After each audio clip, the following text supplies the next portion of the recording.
Hi there folks, this is the Canon 550D, the only DSLR that we have access to here at Doncaster College for Filmmaking, and it comes in a bag similar to this. Like all of these videos, I'm going to show you how this should return and also go out to you, so please do take note of where everything goes, and please make sure that it is pulled back exactly how you see it.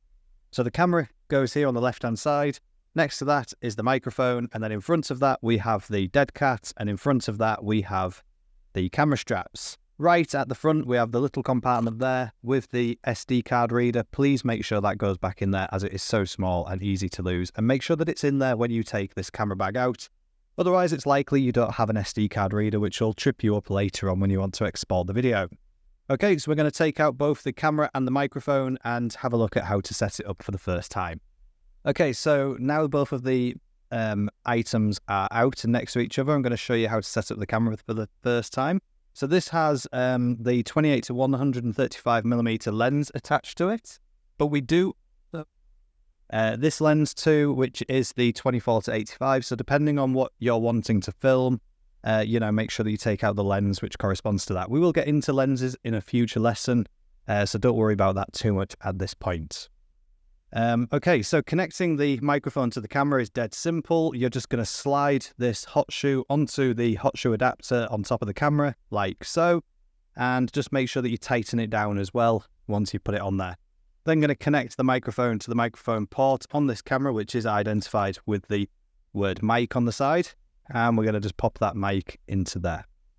So now the camera and the microphone are ready to go. On the back of the microphone, just make sure that it is set to the on position, which is the furthest right, as you can see there.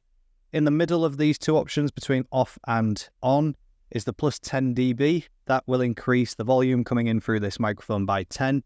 So because there is no way to monitor your audio on this camera, do some tests before you just set it to plus 10 dB. Otherwise, you might find that your audio is unusable. Just make sure that it is set to on.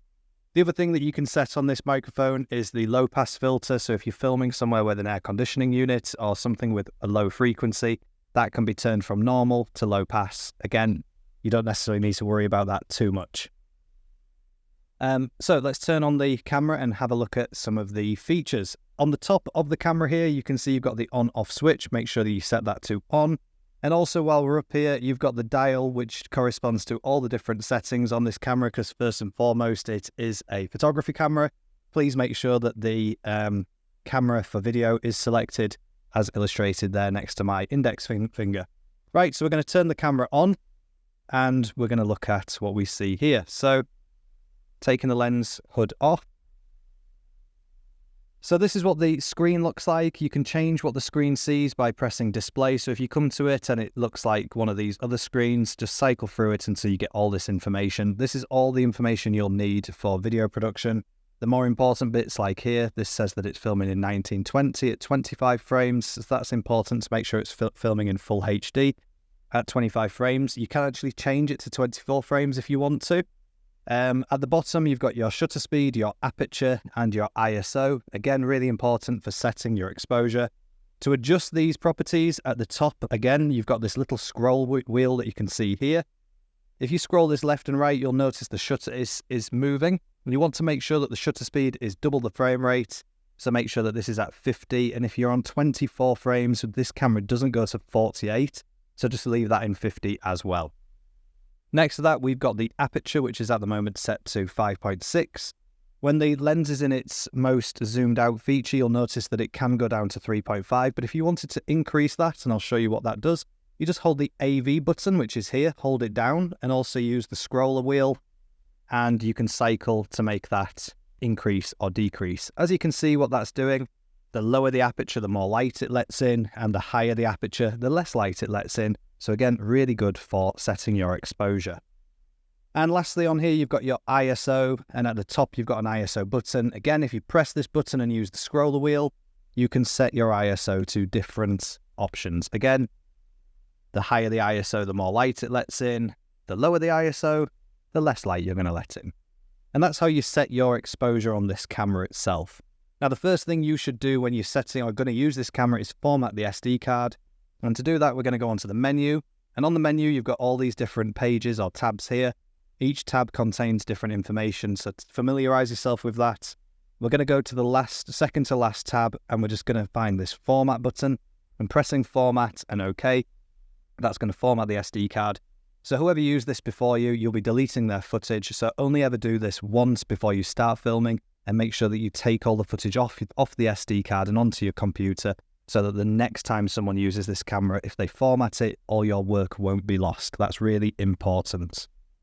The other thing you can do is on this first page, you can change the frame rate there from 25 to 24 and still be in full HD. If you want to film at 50 frames or above, it will lessen the quality, so just be careful.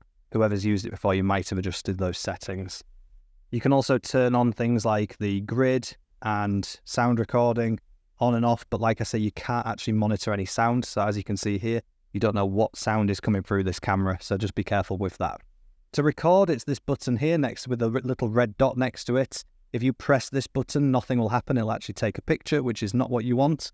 So when you press this button, you'll notice that the little red dot starts in the top right corner, and you've got your timer starting there. That means that this is now recording video, and that's what you want to make sure you've clicked when you're using this camera. We will go into more detail on some of the other features this camera has on a later video, but this is just your quick start to getting everything set up and ready. One last thing to note before I move on is that this ring at the front here is to zoom, so this lens can zoom up to 135mm. So that's zoom in and zoom out, and this front wheel is to focus. So when you're checking this camera, there's nothing really I can show you, potentially this. You can see that using that focus ring, I can either throw that in focus or out of focus. And again, zoom in or zoom out. So really, to get to know these cameras to the best of their abilities, you just need to get hold of it and start playing around with it. But this is just your quick guide to how to get set up quickly. Thank you very much, and I'll see you in the next video.